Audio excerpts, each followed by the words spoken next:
Welcome to the Passionpreneur Experience, where I examine the thoughts, energy, and strategy a side hustler needs to grow their entrepreneurial dreams, all while they work their corporate 9-to-5 day job. I'm your host, Bridget Cobb. Now let's get started.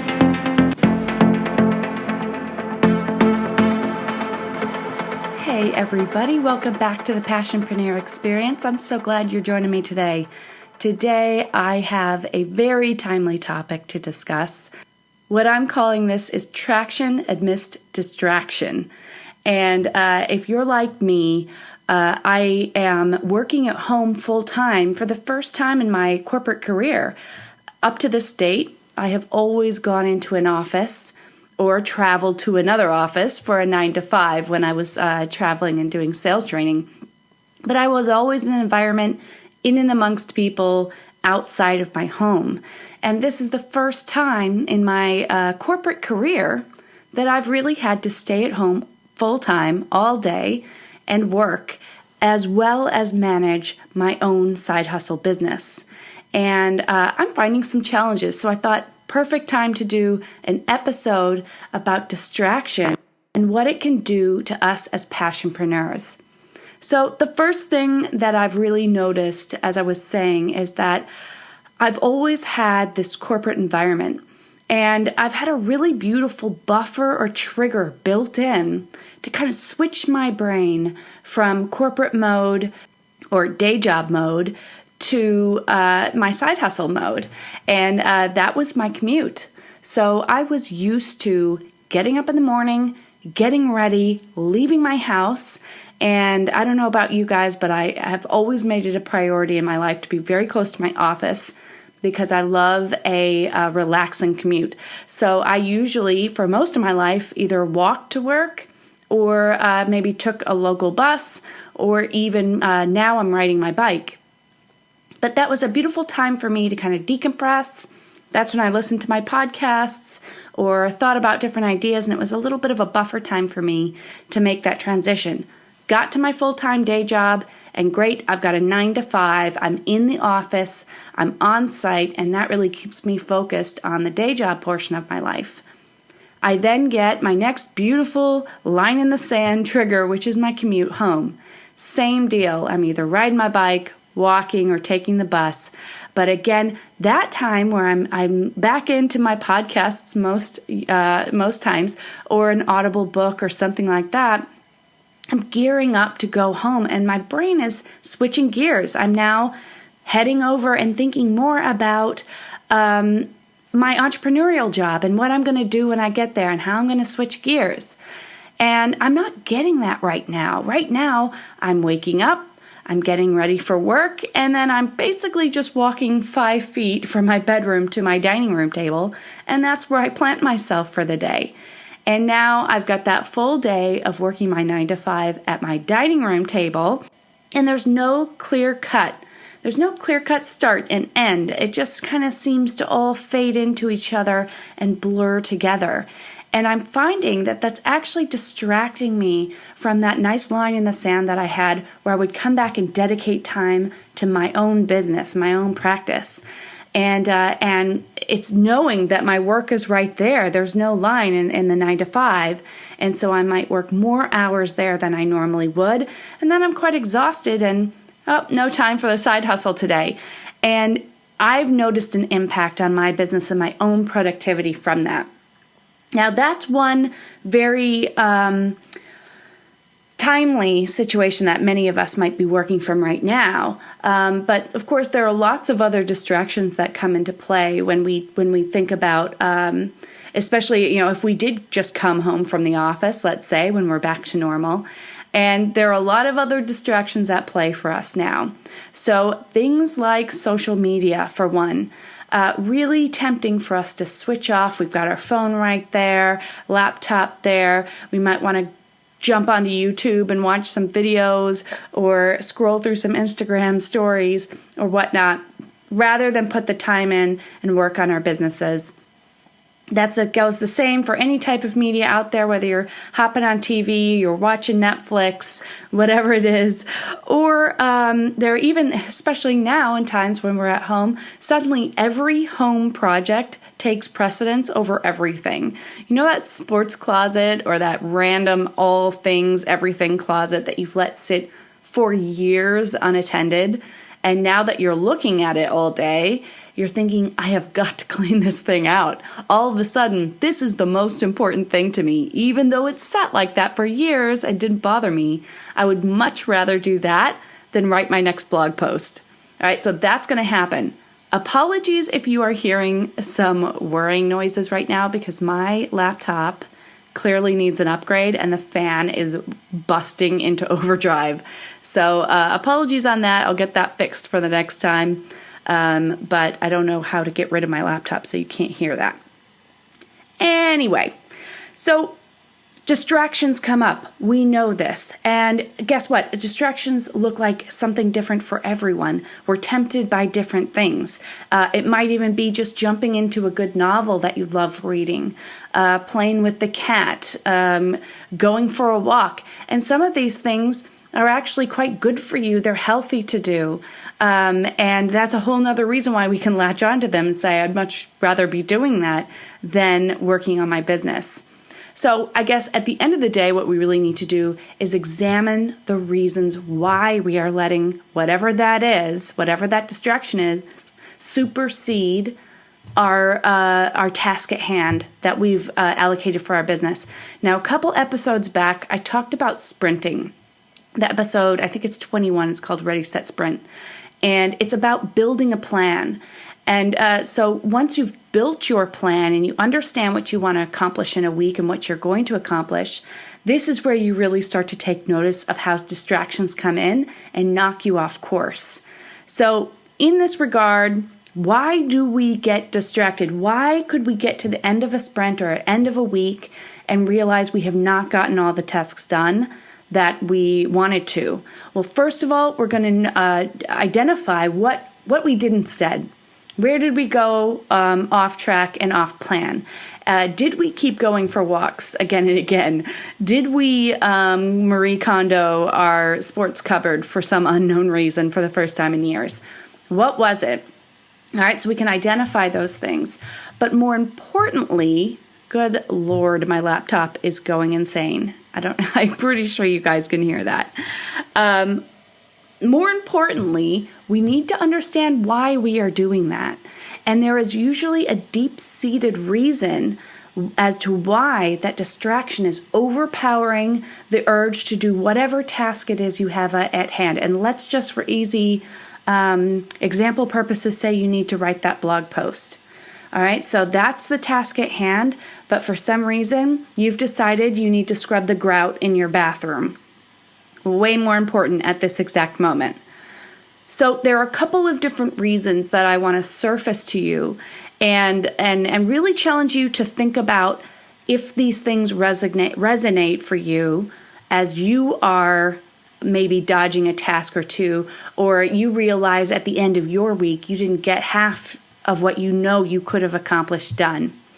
So the first one that comes up often when we feel tempted by a distraction of any sort is usually a lack in confidence or a fear-based thought around that activity. So what I mean there is that we have a little bit of a thought gremlin creeping in saying, no one's going to read that post anyway. I don't think that you're really good at writing blog posts. So much better you spend that time cleaning the grout than writing that blog post, because what if it's not even good? I mean, you don't really like your other ones. Why are you doing this? And that thought is creeping up in your head. And of course, that's going to drive you to avoid that task. The confidence is not there. You've got a fear-based thought in your head around that, and anything else is going to look tempting to you at that point. All right, this creeps into self-doubt. And once you're in that space of, I don't think I'm going to be very good at this, or I don't think the result is going to be good, even if I do it, it's very hard for you to sit down and then put pen to paper and get that blog post out, or keypad is probably more likely. So How can we circumvent? And this is where you start to do your thought work and saying, I recognize the thought, I see that thought, that I have no confidence in my ability to write, or I've lost confidence in my ability to do a task even though I'm uncomfortable. So what thought could you use, could you replace to help you get to the point where you could sit down and start working? And that's the work that you do. So it could be, I write the post because the post, whether it's good or bad, needs to be out in the world. Or I write blog posts. I don't write good blog posts. I don't write bad blog posts. I write blog posts, period. And I've left that very neutral to say, okay, good, there's no pressure on me for it to be good or bad, but I know I write blog posts, so I can just sit down and do that. And I don't need to worry about whether it's to some type of standard or if it's subpar. The first activity is just getting the idea out of your head and onto paper, so to speak, or like I said, typing it out on your laptop, obviously. So getting yourself to a place where you feel confident and enough to get to a neutral circumstance there, a neutral space where you can come in and get that idea down on paper. Another reason distraction comes in and can readily take us over is lack of organization. Now, this comes back to my idea of not having a plan. And, actually, you've got twofold. You've got organization, I think, in a more ergonomic, environmental sense. And then you have organization in terms of plan of attack. So let's just talk about the first one, which is environmental. And many times, this is why that sports cabinet gets your attention. When you're in an environment of disorganization, and that could be a messy desk, that could be an overbearing closet in the foreground that you can see where stuff is tumbling out, or the door is barely jammed shut because little things are dripping out of the sides. Then it could distract your brain from focusing. All right, so some people actually work fine in a little bit of chaos. So what if the desk is messy? So what if I have yesterday's coffee mug there? It doesn't bother me. But for many people it does, and you might not even realize subconsciously that it does. So take a little time to tidy up your workspace. Get clean environment in front of you. So maybe that's a fresh pad of paper. Maybe it is getting rid of the dishes from yesterday, or putting a nice plant out in front of you. You can see some greenery. I mean, who doesn't love a succulent, right? So just get that out there. It'll live forever. I kill lots of plants, but you can't kill succulents. You just can't. All right, so get one of those suckers, put it on the desk. You're good to go. All right, so clean up your area a little bit and let it inspire you. Maybe there's a couple of quotes that really, really jazz you up. Maybe there's a particular screensaver on your laptop, an image, something that will inspire you. But a lack of organization around you can often cause you to just run off the wire and make you lose concentration. You're looking at the mess, you're thinking about it, and it's using bandwidth that, quite frankly, you don't really need to be wasting your bandwidth on that. I mean, if you take a look at some of the greats, the great thinkers, a lot of them you'll notice they didn't even waste time with their clothing, right? So, they might wear just one color completely or wear the same thing every day. And that's because when they know they go into the closet, they don't waste bandwidth on anything they don't need to. There's no stress being taken out of their mind. They open up, closet full of black shirts, closet full of black pants, done and done, and I'm good to go. All right, and so that's just a technique to clean things up for yourself and free up mental capacity in your brain by removing external distractions from around you from an organizational standpoint. The other thing, though, I was talking about is a plan. So organizational plan of attack. How am I going to spend my day? How am I going to spend each day this week? How many hours a week do I have to devote to my side hustle? And when we have that planned out, even just having a one week at a glance situation for yourself, you can help build in those guidelines. At 5 p.m., I stop my corporate job, and maybe I even switch locations in my house. So I'm going to go from my dining room table, and normally my partner is here in the office and I'm on the dining room table. Maybe I make an agreement with him at 5 p.m. We switch locations. He's out to the dining room table and I am here in the office. And that will trigger my brain, kind of trick it back into that mini commute that now I am in on my business full time for as much time as I've allotted for that day or for the week. That plan can help keep you from distraction. So what you do is you plan out the week, including time for my business, time for myself, time for that closet. I will get to that closet on Thursday afternoon, but Monday through Wednesday, I've got an hour a day that I'm dedicating 100% to my business. I don't need to worry about the closet because I know I will get to it on Thursday. I've already slotted that time in, and I don't have to put any more thought into it till I get to Thursday. So this is another way, if you feel that there are a lot of distractions, you can do the same thing with social media and little distractions, things like checking your phone. So you might say, I check my phone twice a day, or I look at my phone every 3 hours. And so I have a little reminder that pops up to say, it's okay to look at your phone now. This is discipline. So this is just knowing what distracts you, what pulls you off track, and then putting a little discipline around it to help structure so you don't have to worry about it. Because again, the constant thinking about, I can't look at my phone yet. Can I look at my phone yet? I'm not quite sure. I'm not quite sure what to do. That in itself is a distraction. You're not going to be able to focus on what you want to do. Instead, calendar it in. Put the phone in a different room so that you know when you get up to do stretch breaks, let's say, you have a stretch break planned every hour and 45 minutes or something to that effect. That's when you can go into the next room, grab your phone, do a nice stretch exercise, get yourself all work the kinks out, check your phone, do a little scroll, and then you're back to work. So we can work with the distractions. It's about thinking, first of all, identifying what they are for you, because they could be different for everyone, and then planning a strategy to get those distractions either scheduled into your calendar or removed from your site so that you're not thinking about them and you don't have that visual cue as you try to focus on what it is you need to get done as a passionpreneur. And again, with the situational environment that we're in now, if you're struggling with that whole, I used to go to an office for my 9 to 5 and my home is where I worked on my side hustle, and now my boundaries are all blurred and I don't know where to stop and start, then make some movement for yourself. Design it in.